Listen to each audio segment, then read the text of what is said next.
Hello friends, আমি অমৃতা। আমি দিনটা 6 জুলাইয়ের কথা বলছি। 6 জুলাই ছিল আমার বেস্ট ফ্রেন্ড শুভঙ্করের বার্থডে। তো আমি আর ওর ওয়াইফ মিলে মিডনাইটে একটা ছোট্ট সারপ্রাইজ দিই। আমরা 12টার সময় কেক কাটি, তারপর একটু হালকা ফুলকা ডিনার করি। তারপরের দিন দুপুরবেলা সুবর্ণা মানে ওর ওয়াইফ অনেক আয়োজন করেছিল, 5-6 রকমের আইটেম, চিতল মাছের মুইঠা, মাথা দিয়ে ডাল, মাটন, 5 রকমের ভাজা, কেক, পায়েস, তোমরা দেখতেই পাচ্ছ। তারপরে খেয়ে দিয়ে আমরা বিকালবেলা মানে সন্ধ্যাবেলা আমরা একটু স্প্ল্যানেডে যাই, একটু হালকা ফুলকা শপিং। সানডে ছিল দিনটা, মহরম ছিল, তো রাস্তাঘাট খুবই ফাঁকা, দেখতেই পাচ্ছ। এখানে সুবর্ণা শুভঙ্কর গল্প করতে করতে হাসতে হাসতে চলছে।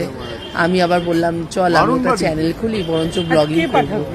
এই বলতে বলতে আমরা হাঁটা শুরু করলাম। দেখতেই পাচ্ছ লোকে মনে হয় পুজোর মার্কেটিং শুরু করে দিয়েছে।